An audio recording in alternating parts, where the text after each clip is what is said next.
Tá? Gente, boa noite, tudo bem com vocês? Paz e bem a todos que estão chegando, que já chegaram e que vão chegar. Estamos aqui, pastor Daniel mais uma vez. Boa noite, pessoal. Mais uma noite para falarmos sobre mais um tema aí pertinente à nossa espiritualidade, à nossa teologia, à nossa fé. Então vão chegando, se puderem, vão compartilhando, convidando seus amigos, contatos para participarem. Se você desejar, se você quiser interagir conosco, só deixar o seu comentário aí na parte de comentários. Se você estiver no Facebook, estiver no Instagram também você pode mandar o seu comentário, tá? A gente vai falar hoje sobre o Evangelho, a moral, a ética e o moralismo. Quero começar já lendo um texto bíblico de Paulo, escrevendo aos Coríntios, a segunda carta de Paulo aos Coríntios, capítulo 3, versículo 6, e diz assim, é um texto muito conhecido de muita gente, né? Ele nos capacitou para sermos ministros de uma nova aliança, não da letra, mas do Espírito, pois a letra mata, mas o Espírito vivifica. Esse é o texto que nós escolhemos aqui para fazer a leitura, tá? Texto bíblico. Bom, para a gente começar, reverendo, diferencie para nós aí. Diferencie para nós aí a moral, a ética e o moralismo, só para a gente começar aí com um ponto de partida. Você, como homem do direito, que deveria definir. A gente estava conversando aqui antes de iniciarmos a transmissão. Eu brinquei com ele e falei, cara, eu gosto de você que você só escolhe tema fácil, não é? Falar de moral e de ética, meu amigo. Embora sejam termos relacionados, e muita gente até acredita que sejam sinônimos, na verdade são termos bastante distintos, né? Mas obviamente que a gente não vai fechar a questão de maneira nenhuma, até porque há muita controvérsia nessa questão de moral, de ética, e eu até brinquei com o Will, a gente vai falar de moral e ética sobre qual ponto de vista? Do direito, da filosofia, da religião, do quê? Então vamos tentar explicar resumidamente, de maneira que não fique tão confuso. A moral, que vem do latim moralis, significa literalmente relativo aos costumes. Então é aquilo que se consolidou como verdadeiro e aceitável uma sociedade. Então são os hábitos gerais. A gente poderia definir também como um conjunto de regras, né, de comportamento que vão mudar de acordo com o tempo, de acordo com a cultura, de acordo com a localidade, de acordo com a religião. Por exemplo, há inúmeros códigos morais. Existem os códigos morais de cada religião tem o seu próprio código moral. Existe, por exemplo, o código moral de uma família. Até os criminosos têm um código moral. Dentro da penitenciária, por exemplo, tem alguns comportamentos que não são considerados aceitáveis. Então, grosso modo, moral ou moralidade seria isso. Agora, a ética, que vem do grego ethos, que significa morada, habitat, uma tradução literal seria o lugar onde a pessoa habita, onde a pessoa reside. Aí, no ponto de vista da filosofia, a ética seria o modo de ser, o caráter, a natureza de uma pessoa, não é? A boa conduta interior, interna de alguém. Então a gente também pode definir moral como o modo como o indivíduo entende as regras morais. Isso é ética. A maneira como eu me relaciono com as pessoas em sociedade. Então tem a ver com liberdade de escolha. Por exemplo, os animais não têm comportamento ético. Porque os animais não agem por livre decisão, eles agem por instinto. O ser humano, diferentemente, tem a liberdade de escolha. Então a ética tem a ver com isso, são os meus valores internos, pessoais, individuais. E a maneira como eu faço a leitura, inclusive, da moral da própria sociedade. Isso, grosso modo, é bem superficial. Nós já dissemos, e vamos dizer sempre, não dá para aprofundar isso em uma hora, isso é tema para estudo universitário, tema de TCC, de monografia, de tese de doutorado, não dá para a gente esgotar nem... E há também divergências de definições de acordo com a ciência, né? A política, o direito vai ver de uma forma, sim, a política vai ver de outra, a filosofia vai enxergar de uma outra forma, né? Perfeito. A gente está falando aqui de uma maneira mais superficial. Moral, então, resumidamente, bem genericamente, esses limites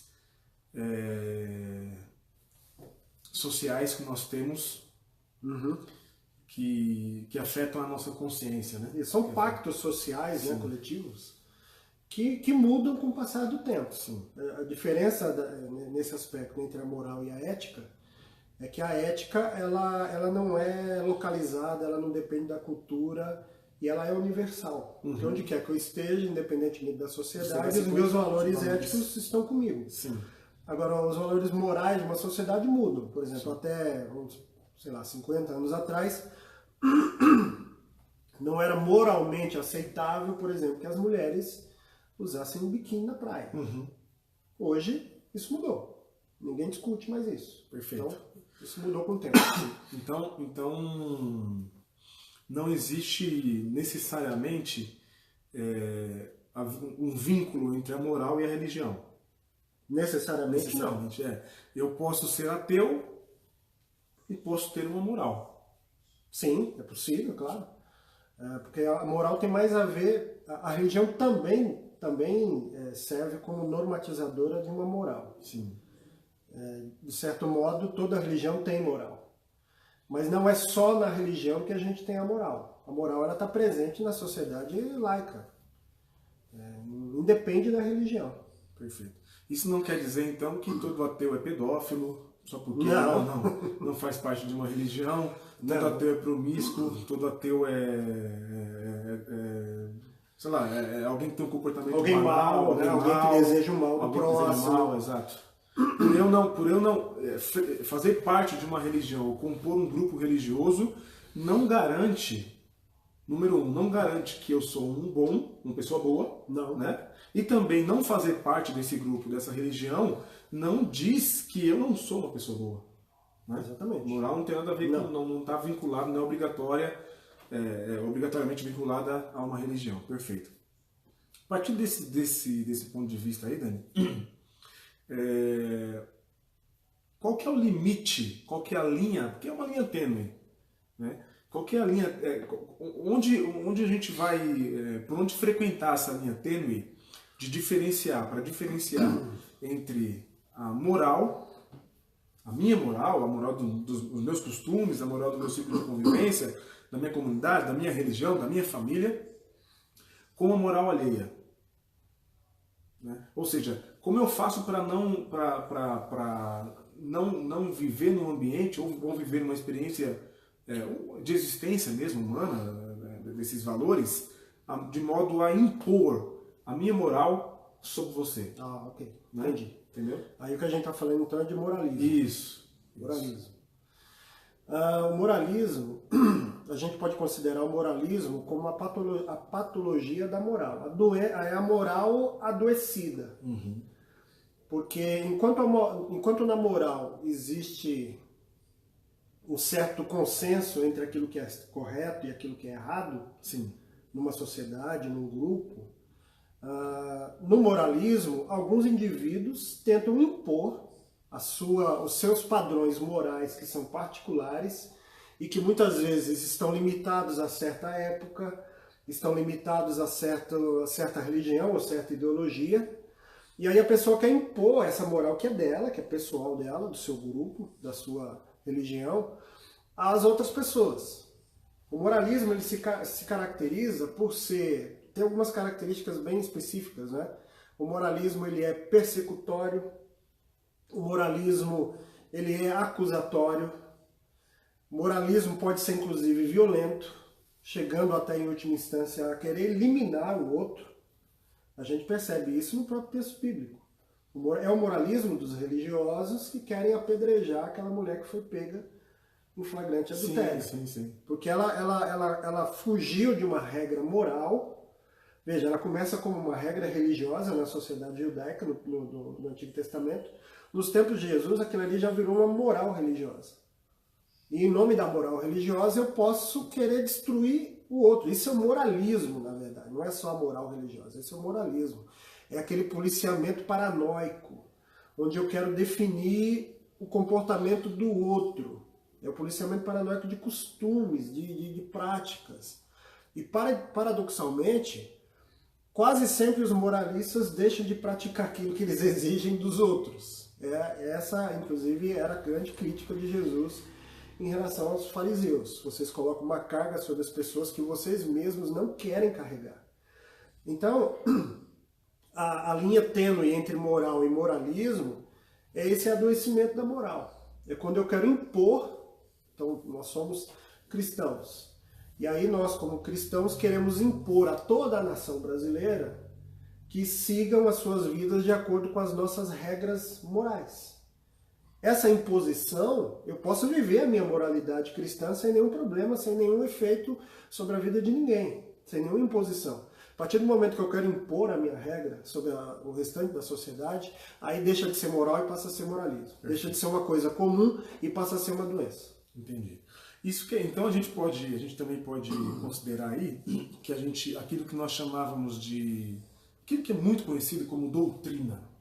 Sim. Né? A sã doutrina. Sã doutrina. Dá até uns arrepios quando eu ouço essa expressão. Aqueles costumes, são costumes religiosos, costumes de grupos religiosos que não se vestem de uma determinada maneira, não bebem determinado tipo de líquido, não se alimentam com determinado alimento, né? Quando eu imponho, quando eu digo que a salvação, ou que só é salvo quem não participa do meu ciclo moral, certo? Eu sou moralista. Sim.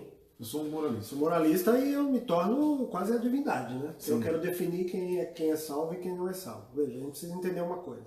A questão de doutrina de igreja, precisa ser respeitada. Perfeito. Cada igreja tem a sua doutrina. Uhum. Se você que está assistindo a gente aqui faz parte de uma igreja e você não concorda com a doutrina da sua igreja, tem algum problema aí. Ou você está na igreja errada ou você está compreendendo as coisas de maneira errada.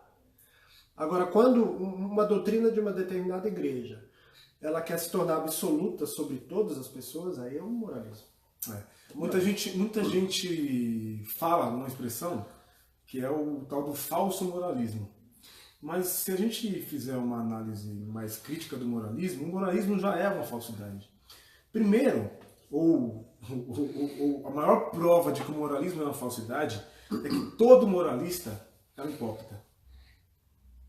Por quê? Porque ele não admite o deslize alheio. Sim, mas o próprio, na escuridão, nas sombras, ele alimenta. É o famoso olha primeiro a trave que está no teu olho antes de querer tirar o cisco que está no olho do teu irmão. Tá. Verdade. Então, assim, eu não lembro agora de quem é a frase, mas eu lembro que eu certa vez ouvi que heresia é tudo aquilo que excita um fundamentalista moralista. Porque ele não sabe aquilo, vamos dizer assim, o assusta, né? E às vezes não só o assusta, às vezes tem uma questão aí, de sexualidade ou coisa parecida, aquilo que atrai ele, mas para afastar ele chama de heresia. Né? E é interessante que a própria palavra heresia significa simplesmente escolha. Sim. É uma outra escolha. Sim. Não é algo que é imoral. Sim. Né? Perfeito. Tá. E aí, assim, qual que é o limite do evangelho e do moralismo? Até que ponto é o evangelho e se passar daqui é moralismo? Bom, primeiro, eu acredito que o evangelho não é uma moral religiosa. Uhum. Eu olho o evangelho como um padrão ético que Jesus nos deixou. O limite é o mesmo que a gente já havia comentado. Eu não posso querer impor às pessoas aquilo que eu vivo como valor ético. Porque o valor ético está em mim. Estando em mim, obviamente eu vou ter um comportamento de acordo com esse valor ético. Sim. Meu comportamento vai ser ético. Dentro dessa ética. Perfeito. A gente até pode questionar se a ética é boa, se ela é ruim, mas ela é ética. Às vezes a gente diz, fulano de tal não tem ética. E às vezes essa fala está completamente errada. Dentro daquilo que ela crê, que ela acredita, a não ser que ela esteja violentando a si mesma. Sim. Saindo fora daquilo que ela acredita e daquilo que ela crê. Então acho que o limite do evangelho, para não descambar no moralismo, ele é resguardar, acima de tudo, o evangelho como um padrão ético que Jesus nos ensinou. É que assim, a ética ela pode se tornar depois uma moral. É difícil, né? Ficar lidando com isso o tempo todo. Porque quando se torna um comportamento... Veja, o comportamento ético é algo pessoal. Eu, você, o André que está aqui do outro lado da filmadora, as pessoas da nossa comunidade, ou os cristãos em geral, têm o mesmo comportamento ético, se eles têm os mesmos valores éticos, isso acaba se tornando um valor moral da cristandade, da fé cristã. Então o limite é a gente sempre ter em mente que esse valor moral ele não pode ser imposto. Eu não posso exigir de uma pessoa que não é da mesma fé que eu professo, da fé cristã, ou que não é de fé nenhuma, é o ateu, é o agnóstico. Eu não posso exigir que essa pessoa viva debaixo desses mesmos valores. Não posso. Agora, há valores éticos da fé cristã, que eu acredito que eles são universais no sentido muito mais pleno da palavra. Porque não é só um valor que eu carrego comigo estando aqui, estando no Japão, estando numa outra cultura, num outro contexto. Não é só isso. É porque, de fato, eu acredito que são valores que todo ser humano ou ele tem ou ele anseia. Por exemplo, um valor que está muito presente no Evangelho e que vai compor a ética de Jesus é o amor. O amor, de certo modo, ele está presente em toda espécie, em todo ser humano. Eu falei em toda espécie humana. Em todo ser humano, seja aqui, seja no Japão, seja na África, seja na Europa. Não importa, se o astronauta pegar aqui um foguete e for para a Lua, amor vai continuar sendo amor. Ele vai amar, nem que seja as pessoas mais próximas, a família, o amigo, mas o conceito de amor ele é universal. E o amor é a espinha dorsal da mensagem do Evangelho. Então há algumas coisas do Evangelho que são prementes e extremamente ligadas a essa ética universal. Sim, perfeito. E o amor não é uma coisa que você impõe. Não é? Se não deixa de ser amor, vira lei. Exatamente. Né? E nós acabamos de ler um texto de Paulo aos Coríntios, e como a carta de Paulo aos Gálatas está recheada, a lei é uma imposição. Sim. O Evangelho é um convencimento. Por isso que Jesus veio, ele não veio destruir a lei, ele mesmo disse, ele veio cumprir e superá-la. Exato. Porque Paulo vai dizer, a lei serviu como aio durante um tempo, ela cumpriu um determinado papel, Sim. Só que agora já não faz mais sentido viver debaixo da lei. Perfeito. Porque foi para a liberdade que Cristo nos chamou. Sim. Ou seja, não faz mais sentido viver. Em Cristo não faz sentido viver debaixo do medo, da imposição, do encarceramento, do moralismo. Desse moralismo que se impõe, que oprime, que obriga. Não. Agora não significa que nós não temos valores morais, que a gente não tem um comportamento ético. Isso precisa ser preservado.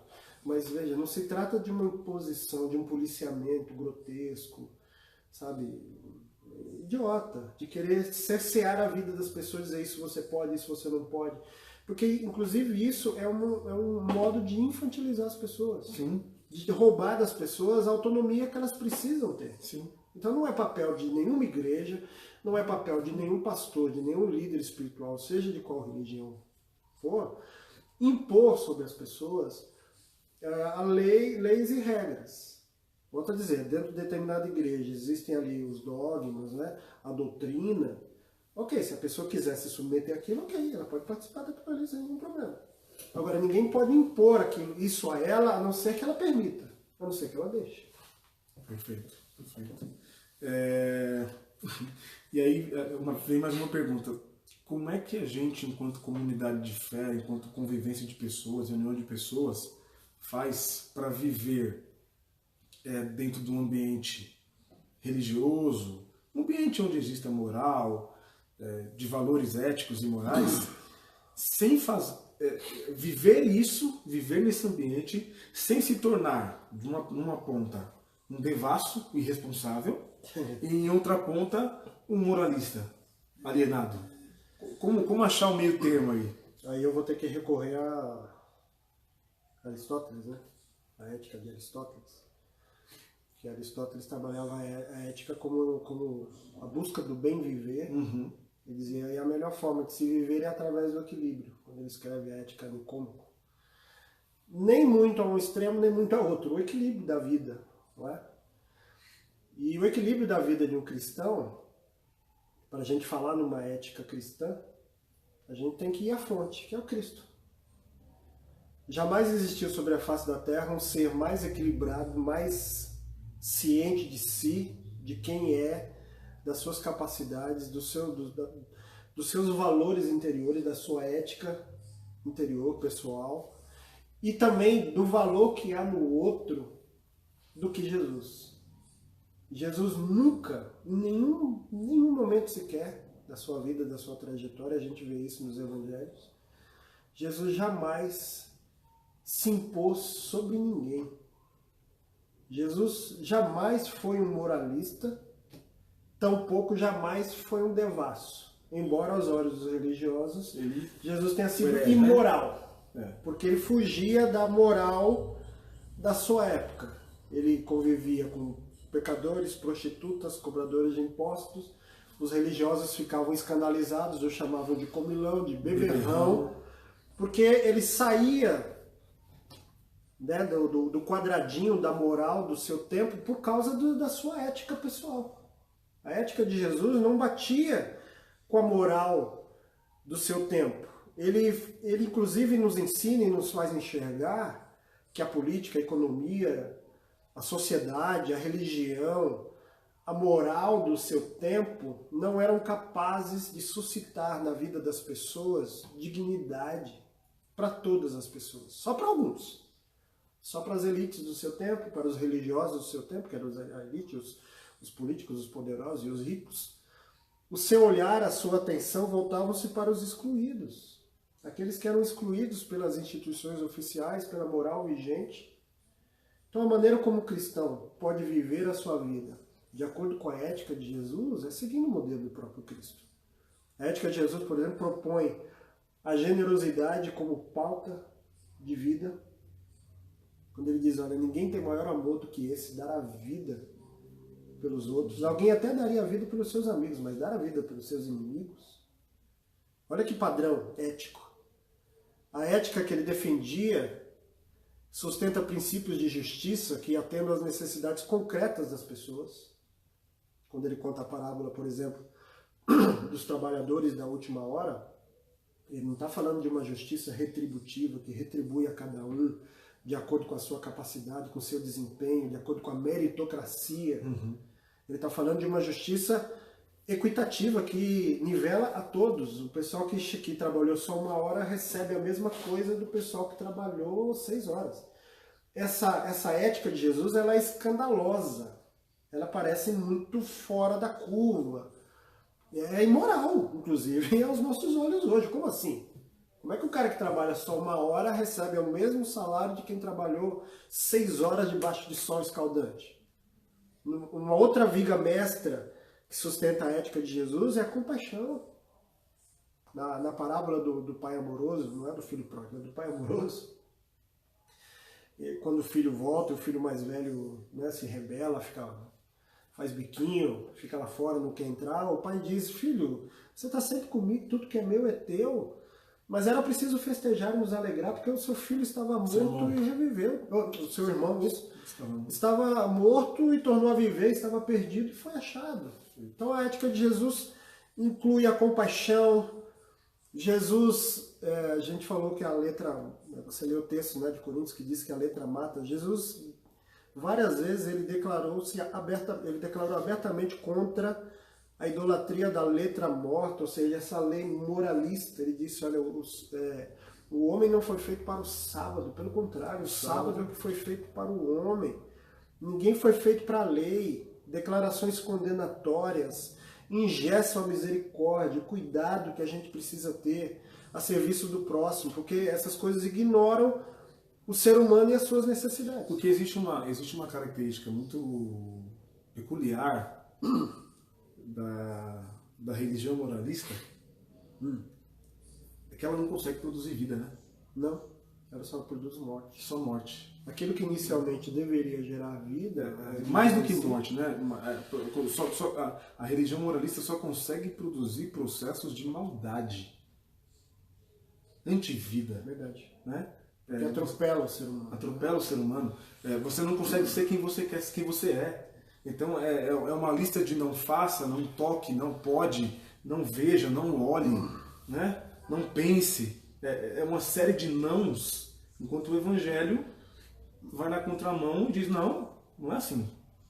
Você pode fazer, desde que você considere a vida em primeiro lugar. É um olhar muito castrador para a vida, né? Sim. Sempre no sentido de anular. Não significa que a pessoa deve fazer qualquer coisa, absolutamente. Mas quando tem sempre esse viés negativo, isso é antivida. O Santo Agostinho tinha uma frase que é tocante, que faz a gente pensar, é o ame e faça o que quiser. É isso. Porque se você ama... Colocar o amor na frente de tudo... Você jamais vai prejudicar a si mesmo e prejudicar o próximo. Sim, perfeito. Então quem abraça a ética de Jesus precisa necessariamente se voltar para fora. Porque ele diz, olha, quando eu tive sede, vocês me deram de beber, eu tive fome, vocês me deram de comer, e frio, vocês me vestiram, eu estava nu, vocês me vestiram, vocês me preso, vocês me visitaram. E aí as pessoas perguntam, mas quando foi que a gente fez isso? Ele diz, todas as vezes que vocês se voltaram para fora. Que vocês pararam de olhar para si mesmos, porque a gente vive uma sociedade muito autocentrada, e nesse exercício de estarmos autocentrados, a gente exige dos outros um comportamento moral e ético que a gente não tem. Que a gente não tem. Isso é típico do hipócrita. E aí a coisa do moralismo, da hipocrisia, e isso é muito presente na religião. Talvez a religião, não sei se eu estou correto em dizer isso, porque em outros segmentos também há muito isso, né? No próprio direito você sabe disso, existem os moralistas do direito que usam a lei de acordo com o seu bel prazer, de acordo com os seus interesses, né? Mas a religião certamente é um dos ambientes onde isso mais acontece. Porque, inclusive, esse moralismo ele é instrumento de manipulação e de controle da vida das pessoas. Né? Perfeito. André, quem está aí? Vamos fazer uma pausa para dar uma boa noite para a galera aí? Quem está acompanhando a gente aí? Quem já entrou? Estou vendo aqui que a Raíssa, o Laércio. Quem mais? Ezequiel, Laércio, Raíssa. Bom ter vocês com a gente. Cida Carvalho. Um abraço para vocês. Quem mais? Estamos Ricardo acompanhando. Zanetti também. O Ricardão. Não vai falar vai Corinthians não, vai. Ah, claro. Tá ouvindo aí, né, Ricardo? Vai Corinthians. Hoje tem que ir, meu amigo, de qualquer jeito. Isso é moral, isso é ético. Que o Corinthians ganhe hoje. Pelo amor de Deus. Diego também. Diego? Tem algum comentário, alguma pergunta? Tem alguma observação? Ó, entrou também a Cristiane Marques. Sejam muito bem-vindos, viu? Boa noite. Estamos conversando aqui sobre o Evangelho, sobre moral, ética e moralismo. E vamos continuar por mais alguns minutos aí. Estou vendo aqui uma pergunta. Dá para ver aqui. O meio evangélico faz confusão entre ética cristã e a judaica? Uma boa pergunta. É a pergunta do Laércio. Perguntas assim a gente precisa parar um pouco para pensar antes de responder.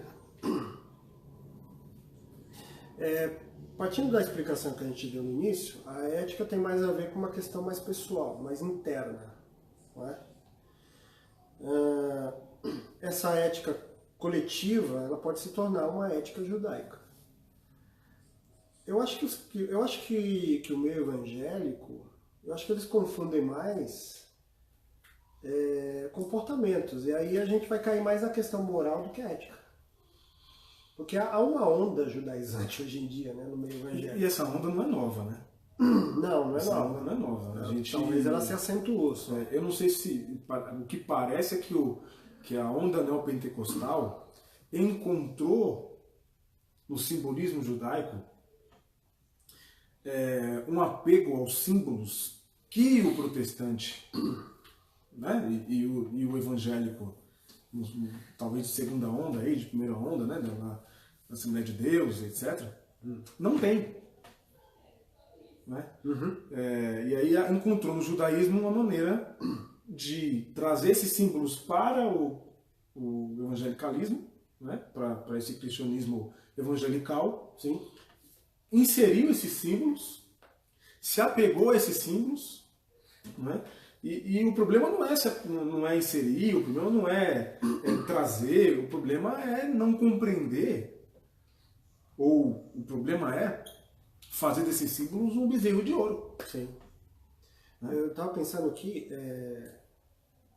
eu falei mais de comportamento, porque eu acho que é exatamente isso que acontece, até porque a ética judaica, por exemplo, a lei, quando ela foi instituída, no Antigo Testamento, o objetivo era maravilhoso, sensacional. Porque veja, quando surge a lei de Talião, que vai definir olho por olho, dente por dente, isso já foi um avanço ético para a época. E a lei de Talião é muito anterior aos 10 mandamentos, ao decálogo, muito anterior. Por que foi um avanço? Porque a punição era sempre desproporcional. O sujeito roubava, vamos supor, uma ovelha, e aí o dono da ovelha ia lá e matava o cara que roubou. Então a lei de Talião definiu o seguinte: você roubou uma ovelha, então vai se tomar uma ovelha de você. Você furou um olho, você não precisa morrer. O outro vem e fura o teu olho. Você arrancou um dente, vamos arrancar o teu dente. Certo? A lei mosaica, ela já é, de certo modo, mais branda. Mais branda, então ela seria um avanço da lei de Talião.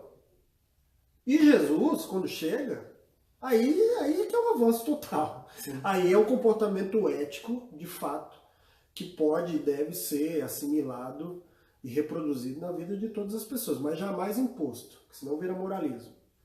Então, Laércio, eu acredito que o que os evangélicos fazem nem é confundir a moral judaica com a moral cristã, porque inclusive a moral judaica tem princípios muito positivos que eu acho que faltam aos evangélicos. Opa! Falta aos evangélicos. A ética judaica e a moral judaica. Por exemplo, a própria lei, a gente falou isso na última live, né? Muito rapidamente. A lei do jubileu, por exemplo, era uma lei, portanto se tornou um padrão moral daquela sociedade. Tudo bem que muita gente tentava burlar, mas era algo muito positivo, porque depois de 49 anos o escravo ele era liberto, ele era devolvido à sua família. É o da orelha furada? Furava a orelha do escravo? Isso. Aí furava quando o escravo queria continuar, ficar, né? Queria ficar e tal. A terra, ela tinha que ter um descanso, um período de descanso. É uma lei muito avançada para a época. Então, todas as leis, inclusive a própria Constituição de um país, ela é fundamentada em cima de valores morais e éticos de uma sociedade. Aquilo que se define como aceitável, muito mais éticos do que morais, né? Porque a moral muda muito, né? Muito facilmente. E, então, essa lei de Israel, por exemplo, era fundamentada em cima disso. A ética é basicamente, eu parto, por exemplo, como cristão, partindo de um referencial que é Jesus, olho para a moral e falo, isso aqui me serve, isso aqui me serve, isso aqui me serve. Exatamente. E não só porque me serve, mas serve porque serve a vida, porque gera vida. Isso aqui gera vida, isso aqui gera vida, isso aqui gera vida. Isso aqui não gera vida, isso aqui não gera vida, isso aqui gera antivida. E por gerar antivida, eu vou descartar. Exatamente. Essa é a ideia da ética. Eu posso ir contra essa moral. Sim. Não necessariamente de uma maneira violenta, de maneira nenhuma. Porque o cristão, a gente parte do pressuposto que ele vai utilizar outras ferramentas. Que não as ferramentas da violência, da imposição. Enfim. E tudo mais. E André, mais alguma pergunta aí, observação, comentário? A Renatinha falou também está assistindo a Renatinha. Renatinha da onde?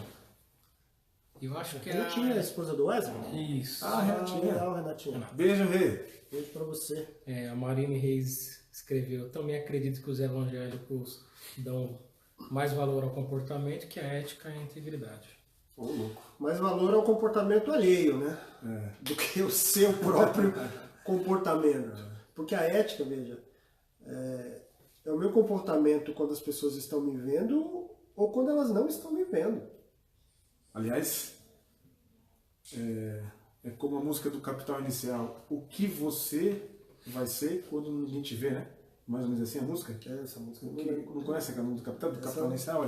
Não. O que você faz quando ninguém te vê fazendo? Pronto. É isso. É o meu comportamento ético. Eu não preciso ter alguém me vendo, eu não preciso ter alguém me monitorando. Esse é o grande problema do moralismo, que é a ideia desse monitoramento. Isso não gera pessoas éticas. O moralismo não gera pessoas éticas. Ele só vai gerar pessoas moralistas também. Sim. Que vão ter um determinado comportamento aos olhos das demais pessoas, mas na particularidade ou fora daquele ambiente ali, ele vai ter um outro tipo de comportamento completamente diferente. É o que Jesus chamou pejorativamente de prosélito. Como assim? Não entendi. Prosélito. Sim, o cara que simplesmente vem. Vem, se apega à conduta e ao comportamento do fariseu. Entendi. Né? Mas não tem de fato transformação interna. Exato, transformação interna, é isso aí. É verdade. Acontece muito isso, né? A gente tem visto no Rio de Janeiro, traficante de Cristo. Pasmem vocês. Traficante de Cristo. Não é que eles veio evangelho, não é que a ideia que o cara trafica Cristo. Exato, não é que o traficante veio para o evangelho, entendeu, compreendeu, falou, não, isso aqui não faz bem para minha vida, não faz bem para o meu próximo, vou abandonar, vou seguir minha vida de outra maneira. Não. Ele se converte, frequenta a igreja e continua traficando. Ele assimila alguns comportamentos morais, alguns apenas, né? Aqueles que não comprometem a sua prática de traficante. Sim. Mas não há um comportamento dentro da ética cristã nenhum. Zero. E é tão absurdo, Daniel, que no Rio de Janeiro a gente tem notícias disso o tempo todo, traficantes que debaixo da ética evangélica, né, da ética evangélica da qual eles se apegam, do moralismo, e fazendo algazarra, desgraças em religiões de matrizes africanas. Então, é um absurdo. É típico do moralismo, que é impor ao outro, ao diferente, aquele que tem uma outra confissão religiosa, comportamentos que deveriam ser dele, mas que nem ele mesmo tem. Sim. Que é a coisa da hipocrisia. Sim. Então não faz o menor sentido. Veja como é gritante essa coisa da moral, a diferença entre moral e moralismo. E o quanto isso é danoso. Sim. Mais alguma coisa aí, né? Alguma observação? Pergunta? O Biesel escreveu o parecer acima do ser. Lema dos antiéticos. É isso aí. Eu pareço ser e não sou. Uhum. É isso aí. Muito bom. Lema dos antiéticos. Muito bom. Aliás, infelizmente, essa é algo gritante no meio dos religiosos, né? Dos religiosos moralistas.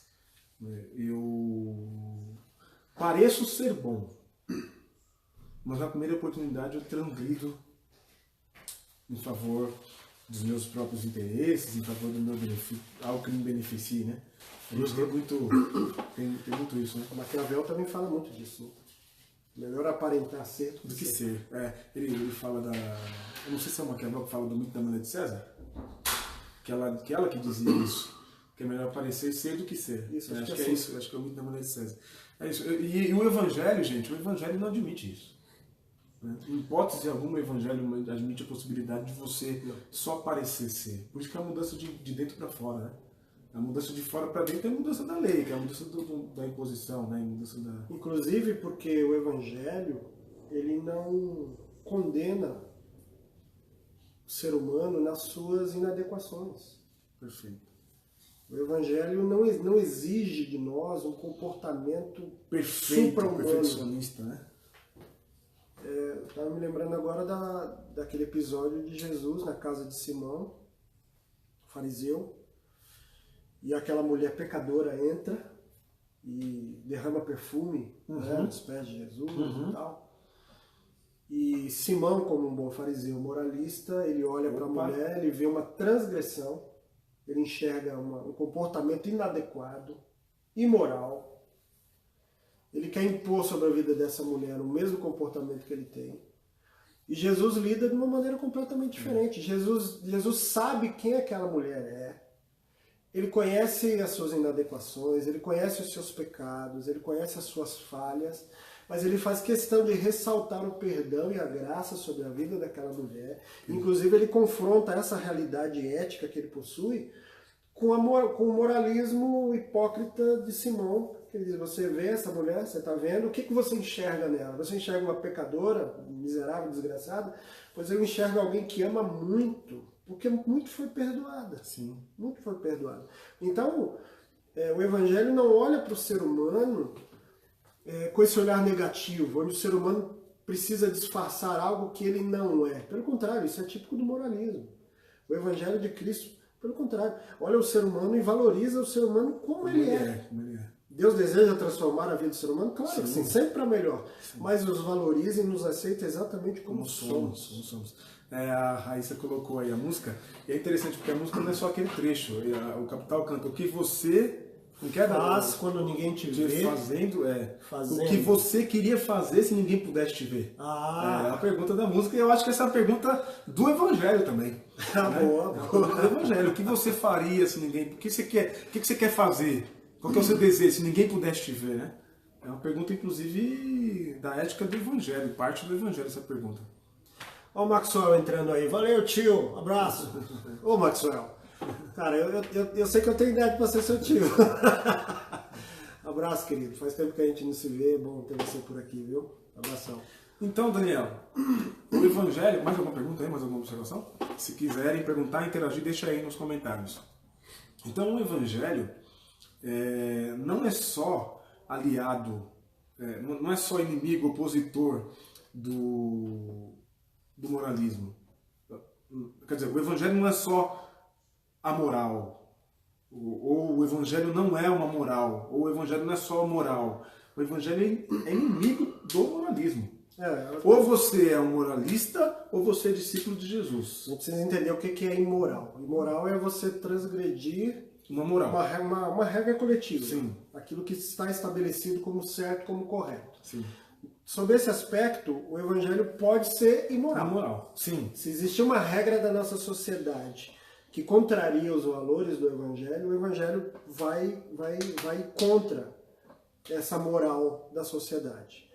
A moral é quando uma pessoa não entende ou ela não conhece as regras coletivas. Então o Evangelho ele nunca vai ser amoral. Veja, a moral, por exemplo, é o estrangeiro que chega numa cultura diferente e ele não conhece as regras daquela cultura. Ele vai ter um comportamento, tem um comportamento à mesa que é socialmente aceito na China, que nós brasileiros não conhecemos. A gente chega lá, vai pegar o hashi de qualquer jeito, vai fazer uma coisa que todo mundo vai ficar horrorizado. Sim. Quer ver um outro exemplo de pessoa amoral? É o que a gente chama popularmente de louco. Ele está desconectado da realidade da sociedade. Então, se o louco passar aqui pela minha rua correndo nu, eu não posso dizer que ele é imoral. Ele é amoral, porque ele está desconectado da regra da sociedade. Então, nesse aspecto, o Evangelho ele não é amoral. O Evangelho pode ser imoral, contrariando uma regra social que vai contra os valores do Evangelho, e, acima de tudo, o Evangelho é contra o moralismo. Aí sim, o Evangelho é radicalmente contra, porque Jesus era radicalmente contra o moralismo. O tempo todo ele batia nos religiosos por conta da sua hipocrisia, por conta de querer impor às pessoas regras e a coisa da regra fria, sem levar em consideração o ser humano, sem gerar vida. Porque a gente não vê Jesus condenando em momento nenhum a prática religiosa de um religioso. O ir ao culto, o participar de um símbolo, de uma simbologia. A crítica de Jesus, a condenação de Jesus, deixava Jesus bravo, é a hipocrisia. Sim. É o moralismo convertido, é a hipocrisia convertida em religião, que é o moralismo. Né? Quando ele fala do dízimo para os fariseus, isso. Né? Quando ele fala do sábado, vocês dão o dízimo do coentro, do endo, mas vocês sonegam. Exato. Quando eles querem impor um peso esmagador de regras, não é? No sábado não se pode fazer absolutamente nada, não se pode curar. E aí Jesus diz, hipócritas, se um animal seu cair no buraco no sábado, você não vai lá e o tira de lá?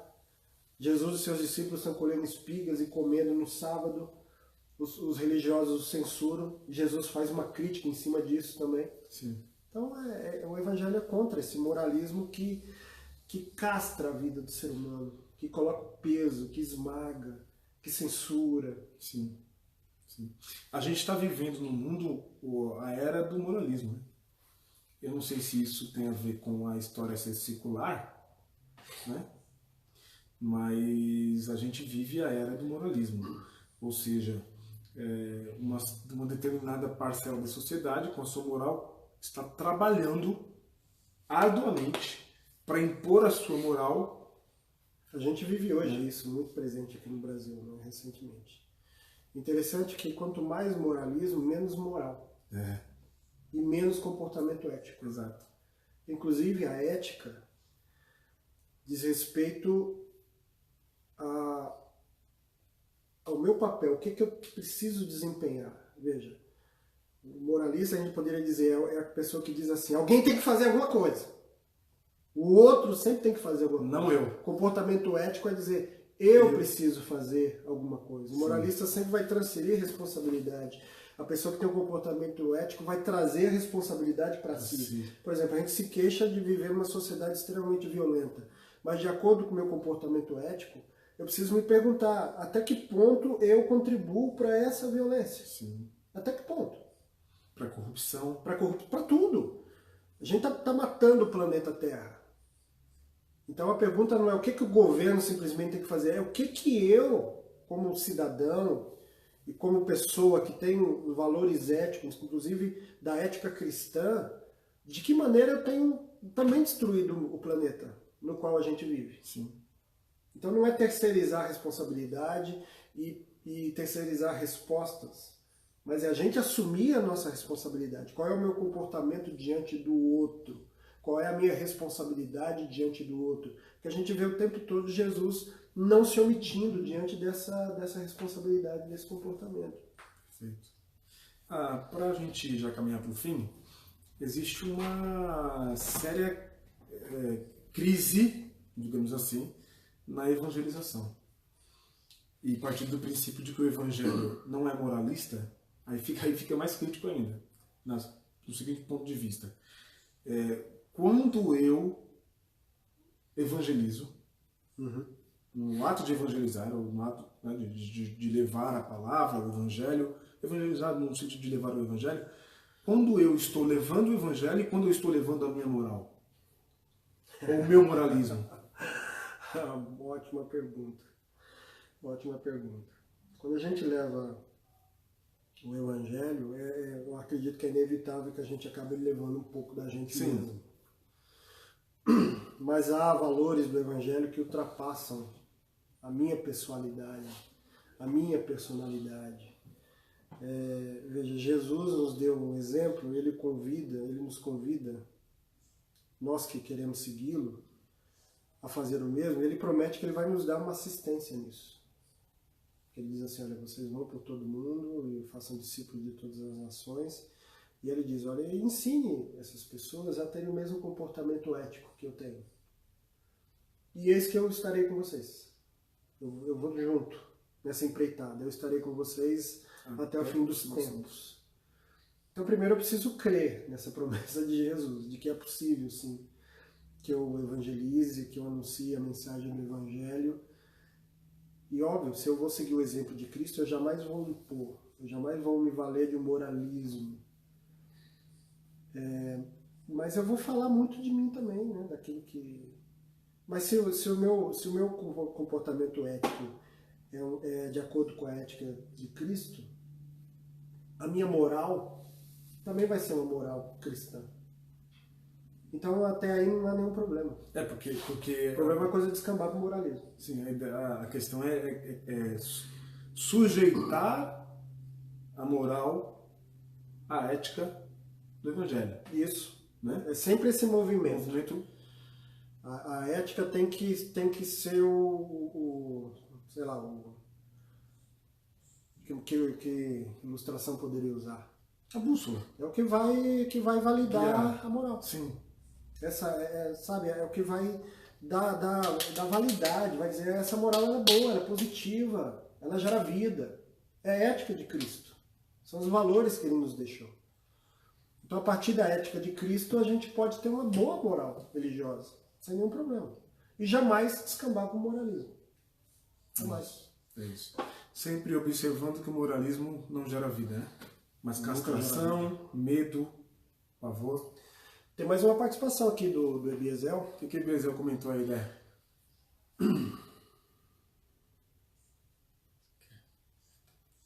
Pode ler aí, Andrezão. Acho que muitos moralistas se mostraram nessa última eleição, em muitos casos constrangedor. Aí ele diz mais uma coisa aí, logo abaixo. A Ética mandou lembranças várias vezes. É isso aí. A questão do moralismo, da moral e da ética na política é muito complexa. Assim como é complexa também na filosofia, na religião. Mas é algo muito presente, né? E a questão da política é difícil, porque ali é uma exposição, e é uma exposição que não está condicionada a um ciclo de pessoas específico. Ou seja, um pequeno grupo de pessoas. É uma exposição que você se sujeita em favor de um número grande de pessoas, e dentro desse número grande de pessoas existem várias éticas, vários comportamentos éticos, várias morais, não é? Porque você está representando gente de diversas religiões, porque se nós estivéssemos como querem que nós estejamos, nós vamos resistir, não estaremos nunca numa teocracia de um Deus que manda e coordena, e numa teocracia não mais monárquica como foi nos antigos, mas numa teocracia republicana, né? Se nós estivéssemos numa teocracia presidencialista, um Deus e uma religião guiaria a todos. Talvez ficaria até um pouco mais fácil. Né? O negócio é que a gente trabalha com a pluralidade, com a diversidade. Né? E fazer democracia, e essa é a base da democracia, mas fazer democracia considerando e se expondo a isso é extremamente delicado e complicado, porque a gente erra. E eu acho que, como você falou com relação à precariedade humana, nós seres humanos, a denúncia do Evangelho, a mensagem do Evangelho é: antes de qualquer coisa, todos são pecadores. Agora, tem uma coisa que voltando a essa questão da política, tem uma coisa que é essencial na ética política, em toda a ética, e talvez na política isso se manifeste de maneira mais visível, que é a coisa da fidelidade. Se eu tenho um comportamento ético e eu faço uma promessa, essa promessa precisa ser cumprida. Porque em cima dessa promessa que eu fiz, existe toda uma expectativa de dezenas ou centenas ou milhares de pessoas. Algumas pessoas vão remanejar suas vidas em cima dessa promessa. Exato. Então, se eu não cumpro essa promessa, isso vale para o político, isso vale para o pastor, vale para o líder, vale para o pai de família, vale para o estudante, vale para todas as pessoas. Se eu não cumpro aquilo que eu disse que faria, aquilo que eu prometi, a sociedade como um todo vai perdendo a credibilidade no outro.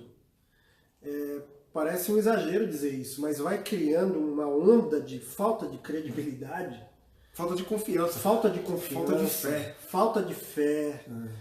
A gente deixa de acreditar. É o que a gente vê muito na política. Quando a gente ouve um político falando, a gente já dá de ombro e diz: isso aí é campanha, tem até piadinha, né? Isso aí era enquanto era campanha. Agora que se elegeu, a história é outra. Não é?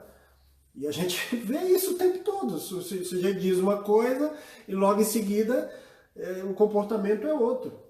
Então, se a gente está falando de comportamento ético, a gente precisa falar de fidelidade. A gente precisa falar de comprometimento com aquilo que a gente de fato diz acreditar. Porque senão não é ética. Há uma mise-en-scène, há um jogo de cena. Mas é como o Ebiezel bem disse, a ética mandou lembranças várias vezes e faz muito tempo. Faz muito tempo. Gente, é isso. Mais alguma coisa aí, Dé? O Edu entrou aí agora. Edu. Tony também deu Abraço. Tony? Grande Tony. Abraço, Tony. Abraço a todos. Muito obrigado pela participação, pela companhia. Domingo, como sempre digo, domingo estaremos lá às 10 da manhã na Rua Asfaltite, número 96. São todos muito bem-vindos, bem-vindas essa casa, a comunidade cristã na Zona Leste, esse espaço que a gente tem lutado, trabalhado, se esforçado, dado a vida para ser um espaço de vida, de graça, de misericórdia, de muita ética. Um espaço ético a partir do Evangelho de Jesus e sem moralismo, contra o moralismo. Certo? Sem impor sobre as pessoas absolutamente nada. Vivendo a liberdade do Espírito. A liberdade do Espírito e tentando assimilar na vida os valores de Cristo Jesus. Exato. Obrigado você que esteve sintonizado com a gente aí esse tempo todo. Todos. Esperamos que a gente tenha acrescentado alguma coisa na sua vida. A sua vida e você tenha aprendido juntamente com a gente também, que a gente também aprende muito aqui discutindo e falando tudo isso. Um abraço. Até mais, gente. Obrigado. Boa noite para vocês. Bom descanso aí. Até mais. Até semana que vem. Tchau, tchau. Tchau, tchau.